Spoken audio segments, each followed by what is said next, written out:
coming out here after 30 years. Yeah, I ain't got nothing, but I'm gonna have something because I'm rich in personality, you know, and I'm rich in love. My family love me, and that's really all that counts. Hey man, shout out to everybody out there on Team Banky Pound, man. I appreciate the love. Boom, boom, boom, boom, boom, boom, boom. I appreciate the support. Man, we out here 33 years of prison stories. We pushing P. We pushing positive energy against all odds. Against all odds, TBP Nation, stand up. I appreciate you. Man, we Magic Johnson, man. We 3,200 away from 100K, man. 3,200 away from 100K last I checked. Big love to each and every one of y'all, man. I definitely appreciate it. Let's go. Let's get it. Let's get that meet and greet. Let's get that 100K. Let's get that plaque on the wall. Oh, big love at the end of the video, man. Listen, I was trying to think in my mind, have I spoke about this before? I can't remember. Maybe I'm getting old. I can't remember. But in any event, I wanted to speak about it because it came up to my mind talking to one of my old comrades. Just brought this name up that that just made me think about this person, right? Good old Miss Parker. Good old Miss. Hey, Miss Parker. You remember? What is it? Friday. Hey, Miss Parker. Hey, listen. This is what she used to hear all the time, and Miss Parker ended up being a unit manager, right? To my understanding, she used to be a counselor, whatever, you know, before officer, then a counselor, then a unit manager. For all intents and purposes, a unit manager is a warden. It's just the warden of one building. You have 3 buildings on each unit.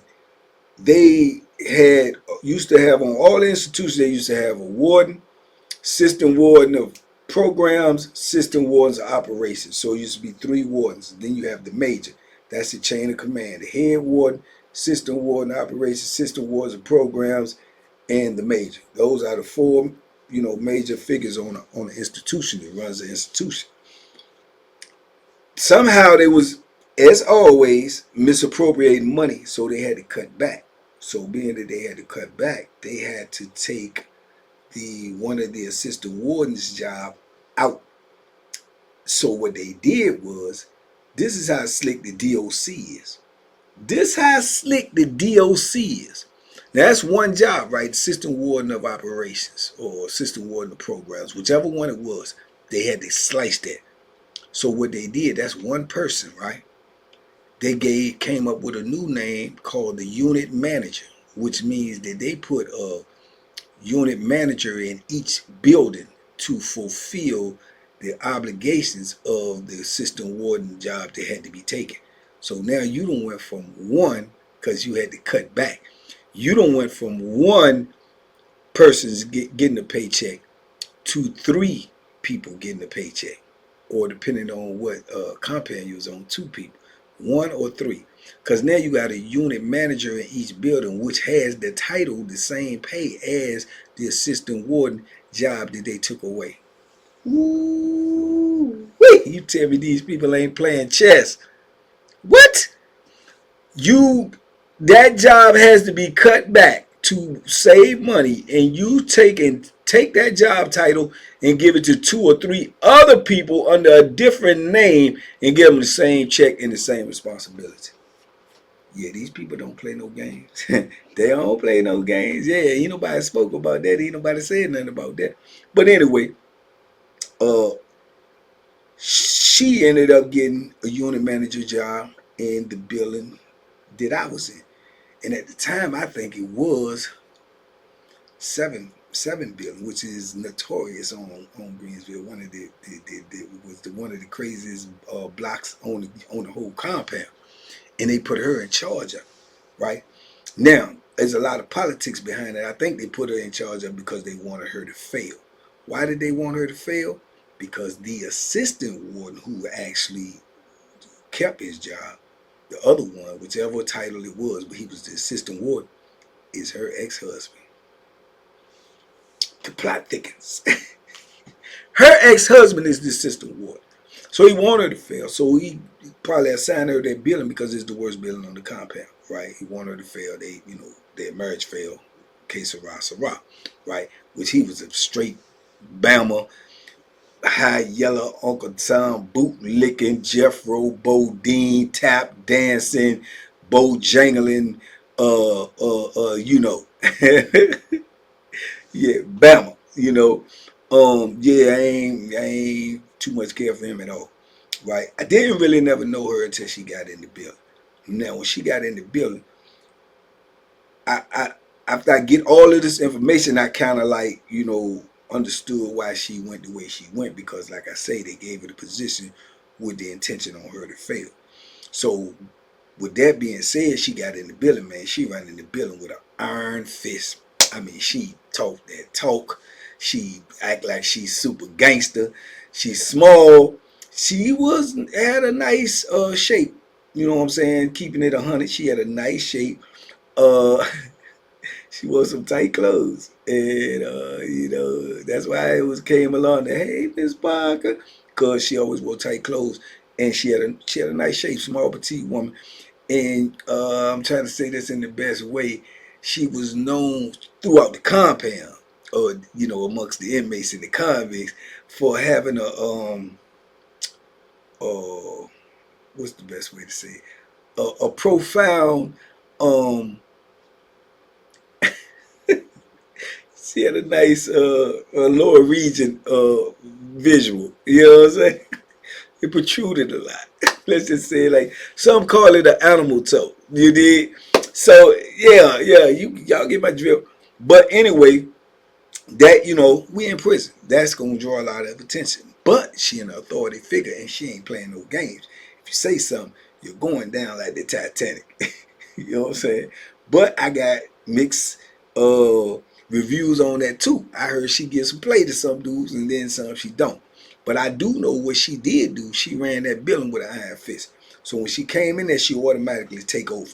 Now, this is what I mean by unit manager of the building. She run everything in the building. She assigned jobs, pick who, whatever lieutenant she want to run the building, sergeant she want in the building, officers she want in the building. She's the warden of that building. Anything that happens in that building falls upon her shoulders. She answers to no one but the warden.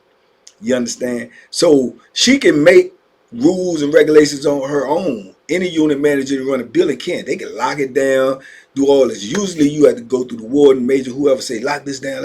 She could do all of that. You understand? So she had a lot of power, right? So she get the building, worst building on the come. I mean, whatever you think of, whatever you heard going on in the penitentiary was definitely going on in the 7 building. There wasn't no games going on in there. Officers was quitting before she got there. When they heard that they was going to be assigned to 7 building, they said, assign me to somewhere else. I ain't trying to work over there. They said, that's where you got to go. I resigned. I quit. I'm gone. That's how bad it was at one point, one good stretch, right? So anyway, she got the building. What did she do? She started firing off the rip. She fired everybody who had a job. Everybody who had a job, because she wanted to handpick and hire who she wanted, and she didn't want people out and about. When we was locked down, people that had those jobs, she wanted to know who they was. She wanted to vet them. She wanted to do this, that, and the third. So what did she do? She had all of the boys. This one boy she was cool with, she used to be there. I cannot think of their name. I can see him, but I can't call his name. It just won't pop in my head. I can see him and everything. So she was cool with him because she used to be his counsel. So she got to holler at him and told him to go get people for jobs and put them in these positions, in that position. So she trying to make sure the building is ran to her satisfaction, because they're going to be doing inspections in the building. The building got to be clean. However many write-ups come out the building, it falls on her. All of this stuff going to fall on her, so she's trying to put herself in a position to win. So she get the boy go hire all of the other homosexuals. They working everywhere. It was crazy. It was you cannot make this stuff up. It was crazy. So now all the boys got jobs. You say something to one of them boys, you try to do something to one of them boys, forget about it. You're out of there. You're gone. You're gonna get buried. You might get transferred. You might get shipped up off the compound, because she won't play no games, and she ain't gonna have you saying nothing or doing nothing to none of her workers. So by her giving the boy the power to go find people for jobs, he ain't hiring nobody but boys, or he hiring dudes that he want to mess with himself and stuff like that. So man, this was insane, man. And she running around the building and she doing inspection every day, and she coming around and making sure your bed's made up, your cells clean, your nails cut, your face shaved, you in grooming profile. She is not playing, and come around there and you talk smart, which dudes tend to do in the penitentiary, especially to women, because women, especially women in power, because they'll try to shine on you, and dudes ain't going for it because they feel that ego, they feel that embarrassment. Say something back to her, you going to jail. Not tomorrow, not later on, right on the spot. Yeah. She done came in the building. All right, everybody come out your cell, stand in front of your cell, stand in front of your cell. And she'll make all these statements. Well, I'm running this building now. This is what I expect. I expect this. I expect that. Da, da, da. And then, you know, we in prison. Somebody gonna always yell out something. Shut up. Who said it? Who said it? Don't be scared. Don't be no coward. Say who said it. Say it again. And you was brave enough to say it again if you wanted to. Like she got calling you out, like she saying, yeah, just be a man about it. Be a man about it. Say, be brave enough to say it again. As soon as dude say, yeah, well, I said it because what you saying is crazy. I don't want to hear that. She said, yeah, okay, yeah, that's good. Hey, go get him. Lock up. Pack your stuff up. You out of here. Straight like that. Straight like that. So keep your mouth closed if you ain't gonna do nothing, because she gonna get you up out there. She ain't playing. Like I say, she got that much authority where she said, you gone, you gone. So, you know, she come in, she pop her talk, run her mouth, say what she got to do. Well, I come in here, this building ain't clean. If your bed ain't made up, if you don't pass inspection, it ain't nothing to talk about. Pack your stuff, you going to jail. You going up out of this building. You going up out of here. And she'll do that. And each building is 4 blocks. She'll go in each block and pop her talk. And each block she go in, when she first started, normally somebody get locked up in every block. They going up out of there because somebody gonna say something smart. But she laying down the law, how she coming. You understand? Then, like I say, she got the boys working on, they the pod workers, man. They the midnight workers. They the painters. They everything. But little do she know that I can't, man, I want to think of this dude's name, but the boy that she had, he straight with the skulldugger. Straight with the skulldugger. Man, they trying to, now they in a position where they can move drugs around because you need a runner. You know what I'm saying? A runner is somebody who works on the yard, or somebody who can go in and out of the building, or somebody that can be out after count and move around. That's a runner. You need a runner to pass stuff, to pass drugs, to collect money, to do, because you behind the door. So now if all of the workers is boys, they done put the boys in the position to be the runners, and the boys is the ones that's gonna get the money. And if you don't want to deal with the boys, then you ain't gonna get nothing moved. It's just that simple. Then if you really discriminate and don't want to deal with the boys, and they know that you trying to send something somewhere, but you don't want to do it because it's them, then they might go drop the dime on you that you the one that got the weed, you the one that got the drugs, you the one that got the dope, you the one that got the wine. Man, the whole building was in disarray, man. Messing with Miss Parker. Messing around with Miss Parker. But Miss Parker was trying to make sure that she didn't get the lowest rating. And the rating is they're going to rate each building, see which building is being ran the best, which building is the cleanest, which building got the less write-ups, which building got the less assaults, which, all of that goes into some type of grading system where, you know, they you know, they get some type of bonuses or something for whichever building is the best. Miss Parker want her building to be the best. Number one, because she got her husband sitting up there hating on her, and she a woman, and they put her in this position, and they put her in the worst building on the compound because they want her to fail. So she running everything with an iron fist, taking it out on all of the population. And it ain't nothing you can do about it. You can't go complain. You can't do nothing. When you got a unit manager, the unit manager is the warden. So when you got a complaint, guess what? Your complaint go to her. How you gonna complain about her to her? Get up on my building. You go. You see what I'm saying? This is the type of tomfoolery be going on in prison, man. This is the type of position that they put us in. This is the type of position that you in, man. Your back is against the wall. You got no say so in prison, dog. You got no say so. Only say so you got, man, is you standing on all 10, man, and don't let nobody violate you, take nothing from you, disrespect you, or carry you. But when you're dealing with them police, bro, you ain't got nothing coming. You in a lose-lose. Straight up.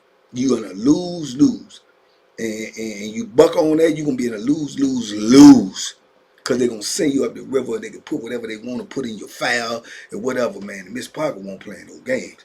So I remember when the COs was snatching in there one day, man, playing with a dude, and the dude gave him that business. Gave him that work, man.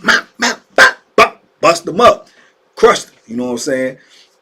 They called 1033. They come get them all out there and everything. Woo, woo, woo. Now, Miss Parker being the unit manager, she ain't got to be at work. Anything happening in the building, they going to call her at home. She can come in at any time. You know what I'm saying? So, dude get bust up. They send him up out there. The police come in there, you know what I'm saying? Get him, lock him up, da-da-da-da. Right? Boy, she come to work the next morning. I'm talking about hot as fish grease. Man, she's steaming. She go in every block, get everybody out of their cells and make her statements and get to popping her talk. And I know I said something about this in one of them videos before, because she said one of the slickest lines I ever heard. And she was telling people, I don't know what y'all got going on here, but I'm telling you right now, I'm letting any one of you know, you put your hands on another officer in here, you're going up in the mountains. You going up in there within 24 hours, you're going to be up in the mountain. And you ain't coming from down there depending on how much time you got. Because I'm going to put it in your files. That's where you're going to be at. You don't put your hands on no officers in this building. You don't put... And somebody was hollering or something they're trying to say. Because it's 80-something people, you can't really tell. You can tell where it's coming from or not, whatever. But somebody was like, man, joke. Somebody was like, more or less like, man, somebody put their hands on you. She said, I wish you would. I wish one of y'all. Come do it right now.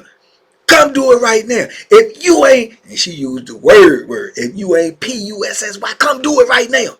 Put your hands on me. Put your hands on me. I bet your mama better be praying. She better be praying. And you better hope they get some here that's in the air, because anything rolling going to be too slow, because we going to beat your half to death. And I said, gosh almighty. Gosh almighty. She straight up told you. Put your hands on her. She gonna make sure them police beat you close to death where they call for help. Yeah, this is what's going on in the penitentiary. She said, we gonna make sure, I'm gonna make sure they beat you close to death or into your life before we call some help for you. And you better hope it's in the air. Meaning the helicopter. Because anything rolling or ambulance, it's gonna be too slow. You ain't gonna make it. Put your hands on me. I want you. Who is you? Where you at? Come on down here. Put your hands on me. I tell the officers to get on up out the pod. Get up out here. Go on. I'm in here by myself. Now come put your hands on me. Come put your hands on me. You bad. Yeah, and she won't play no games. It was crazy, man. I was just be sitting back saying, man, where am I at? Am I in the Matrix? I ain't want to be in there.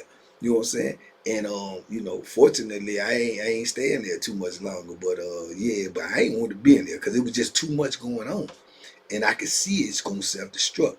Then the boys start getting tore off. You know what I'm saying? They start getting tore off. Officers catching them with little weed, catching them in the cell with their boyfriend, catching them passing stuff. And she mad on two fronts. She mad because the CO catching them and writing it up while she ain't there, and that's got to go to the big warden. So she don't want none of them officers in there because she feel like they trying to sabotage her. They snitching like they working for her ex-husband or something. Then she mad at the boys because y'all out here being sloppy. I done gave y'all jobs and y'all getting caught. And I know y'all out here doing what you're doing, but y'all getting caught. So she mad at them. She ended up firing the boys. She fired all of them. And she moved COs out her building, trying to salvage the whole situation by not losing her spot. You know what I'm saying? So that just made her more angry, and it was even more zero tolerance for anything that you do. You going about that junk. You know what I'm saying? And I don't want to say for sure, but I think, if I remember correctly, man, I don't want to mix this up because I was on this compound 3 times, but I remember, and I went to jail multiple times. unfortunately. But I think I ended up getting out of the building because the dude owed me some money, and he had my money, and I took his TV, right? And I got his TV in the cell, and this is what these jokers would do, the cold mamas. You know what I'm saying? So I took his TV. So I got his TV. I'm really holding it for collateral. You ain't gonna, if you don't pay me, you ain't getting it. So it don't even matter. So it's really mine. If I don't get my payment in enough time, I'm gonna sell it. You understand? So he don't buck for me taking it. You know, either you let me take TV or go ahead and let me draw some blood out you. You know what I'm saying? So take TV. So they act like the cool with, all right, I'm gonna get the money, man, don't sell that out. But then what they'll do, they'll go around behind your back and write a little snitch note and say, somebody got their TV or their TV got stolen. You know what I'm saying? And the TV got their name and everything carved in there on it, and they got paperwork for the TV. So lo and behold, they come shake me down. They go look at the TV. They see the TV ain't got my name on, got somebody else's name on. I got my own TV in there. Woo woo woo. They locked me up for possession of stolen property. You know what I'm saying? So I know he did it. You know what I'm saying? But he a cry blooded murder. He ain't do it. Da, da, da, da. How do people even know your TV gone, man? You did it. So anyway, but they gonna make sure too they put you on the enemy list. You ain't gonna run across them no more. So that's just part of the game. Your job is to put enough shake up on him to make him think if I do get locked up or you do send somebody at me, I got somebody else here gonna split your head open as soon as them doors open. So you gotta put the shake up on them like that. But most of the time they're gonna try it anyway because they know jokers ain't gonna really try to get no charge for nobody else. Got to be top soldier, you know what I'm saying? So it's all part of penitentiary. You win some, you lose some. But I won't really mad. I was more or less mad probably because I got a charge, but I really wasn't mad to get out of the building. I wanted to get out of the building because I saw the building was self-destruct. And lo and behold, when I was gone, man, it started falling apart, man. Dudes was getting stabbed over there. Dudes was fighting the police over there. They was going on lockdown, bagged it back over there. They was going through it, man. Oh, she was trying to hold on to that building and hold on to control of that building. And it was just falling apart, man, left and right, you know what I'm saying? Because like I said, it was just too much going on in the building, man. And it really didn't really fall on her because the building was messed up, to be honest with you, when she got there. The building was a mess, man. You got a lot of young dudes in there. You got a lot of crazy stuff in there. You got a lot of boys in the building. You got some police in there bringing in the sack. You got police in there, women is messing with inmates, bringing in this, that. It was just a crazy situation for them to put her in. And they knew that. And that's why they put her in a position to fail. You know what I'm saying? And she was determined to win. So bottom line was you ain't want to be, cannon fodder. You ain't want to be caught up in it. You ain't want to be a casualty. So you really, if you were really trying to do your time and trying to, get out of the penitentiary, you ain't want to be in the building.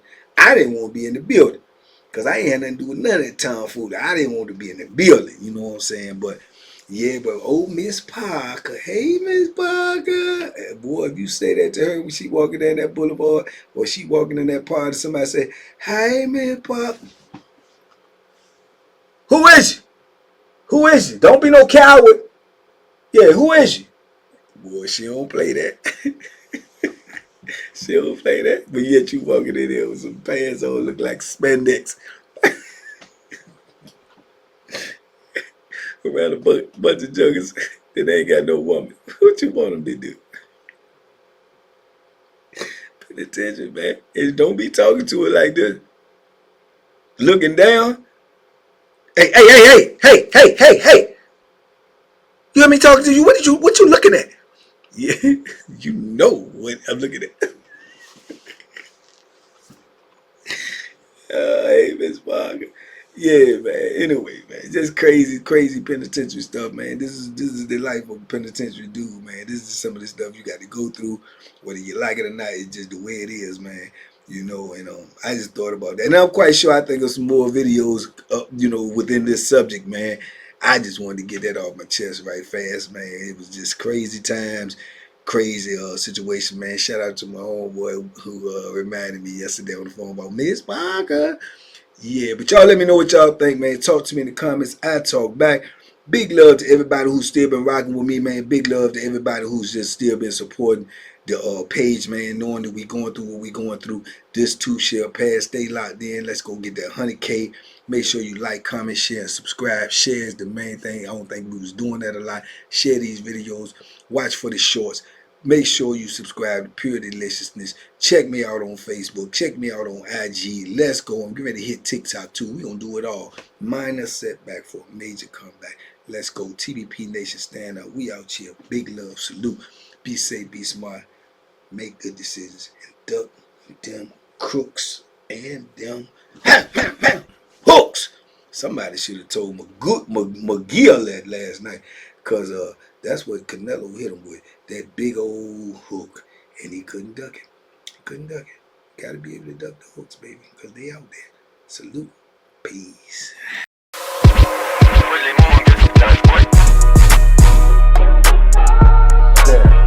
The Banky special. Yeah. Pure deliciousness. Pure deliciousness, man. My name is Banky, man. Everybody calls me Banky. That's the name that I got from my grandmother when I was young. I'm coming out here after 30 years. Yeah, I ain't got nothing, but I'm gonna have something because I'm rich in personality, you know, and I'm rich in